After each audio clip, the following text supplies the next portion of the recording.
With larger ships teasing their way into Star Citizen, albeit mostly not in players' hands yet, there's a small hint as to what capital ship combat might look like in the game.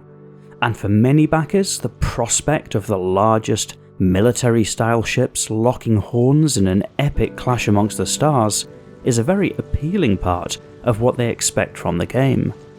But what might that gameplay actually look like for players? I'm Forrester, and in this video we'll explore that idea. I regularly share Star Citizen videos on my YouTube channel, so if this kind of video sounds like something you'd like to see more of, you might like to press that subscribe button so you know when new videos go live. For those who already follow videos here, you'll know that I'm very nervous about getting too deep into speculation territory. Different players have different expectations for what the game might become, and so to keep things true to life, I try to focus on what we can actually see in the here and now. That said, for this video it'll be necessary to venture a little into speculation territory, so please take these as my thoughts only, and not as a definitive promise of what might be. For this video we'll explore multi-crew and the impact of server caps, the various weaponry involved ranging from gunfire, torpedoes, flak anti-air and the like, thinking about time to kill, defences and the impact on tactical decision making, and finally some of the other tactics involved. As always, there are timestamps in the video description, although this is one you might like to follow all the way through. Many players will instantly draw comparisons to the sort of huge capital ship battles that took place in EVE Online, and I had better start by saying I don't expect to see that in Star Citizen.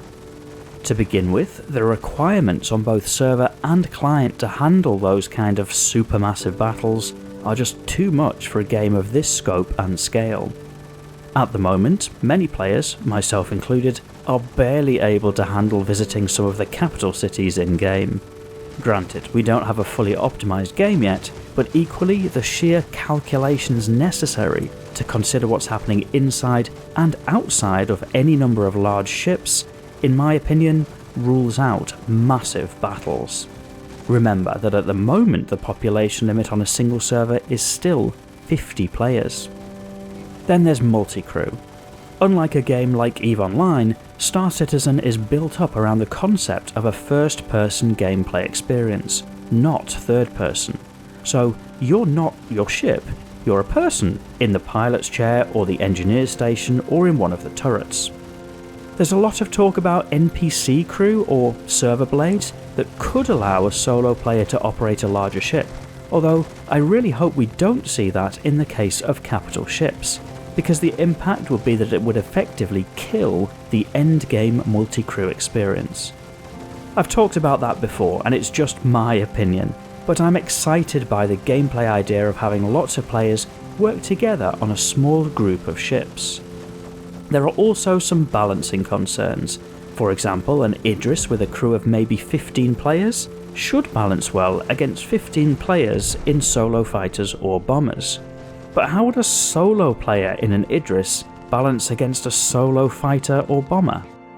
Anyway, I'd hope to see players fielding a small number of capital ships that get crewed to give fights that epic Xenothreat type feel, where maybe a couple of Idris with support ships are attacking a Javelin with support ships. And there are a lot of roles for players aboard to get involved in the fight, managing shields, firing turrets, or coordinating their allies.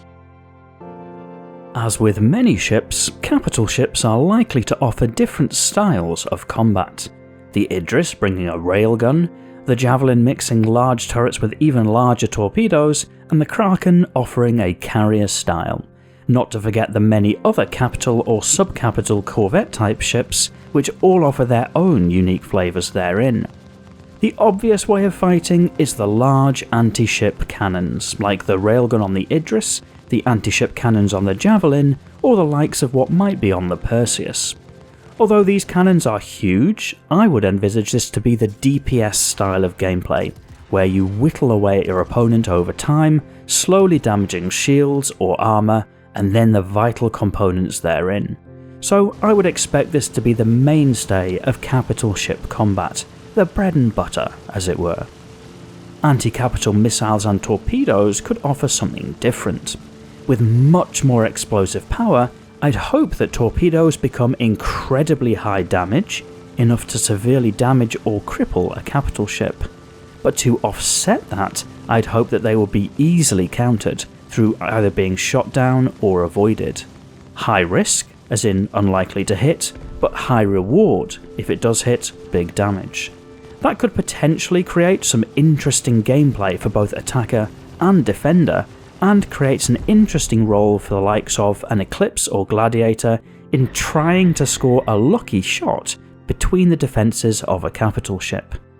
It would also give a great role to fighter cover, able to intercept and help shoot down enemy missiles, like you might see in Battlestar Galactica or similar. And of course, the introduction of flak anti-air or anti-weapon armaments to help with that defensive layer could be incredibly interesting. As a side note, there's also the potential element of electronic warfare, which could be especially interesting in applying specific buffs or debuffs. One of the elements that made Xenothreat such an interesting spectacle was that these capital ships would fight it out over a few minutes, rather than being one-shot. That time to kill element, I think, is critical for bringing a successful combat experience to capital ships. A good battle should last at least 10 minutes, with lots of opportunity for interesting gameplay for players within that. I'd anticipate different phases of combat to coincide with the different defensive layers that capital ships offer, like weakening shields, breaking through armour, and focusing on subcomponents. That could make for some very interesting gameplay for both attacker and defender, boosting shields or aiming for weak shields, damage repair or targeting subsystems, not to mention enough time in the battle to actually coordinate and deploy tactics. And speaking of tactics, it would be really interesting to see some different scenarios playing out, ranging from the traditional fleet in being with one or two capitals surrounded by escorts, to more asymmetric swarm tactics with lots of fighters or bombers trying to simply overwhelm an enemy fleet by pure numbers alone. And then of course, one of the most important tactics, retreat. In Star Citizen at the moment, winning battles tends to be around destroying ships, but once some of these larger ships enter the game, a victory could be as simple as denying an area of space to an enemy. For a capital ship to know that the battle is not going well and withdraw to repair and fight another day could make some much more interesting decision making. Not to mention, for the victorious side, in the event of them wanting to press their advantage, having to adapt tactics accordingly, deploying inhibitors or targeting engines in order to try to make their kill or claim their prey through offensive boarding action. Xenothreat has certainly got me excited for the possibilities of what capital ship combat could look like in the game, but what do you think? I look forward to discussing with you in the comments. Hopefully you enjoyed this video, in which case you might hit that like button so I know what sort of thing you're finding most interesting to watch. Otherwise, I hope you enjoyed, and as ever, thank you for watching.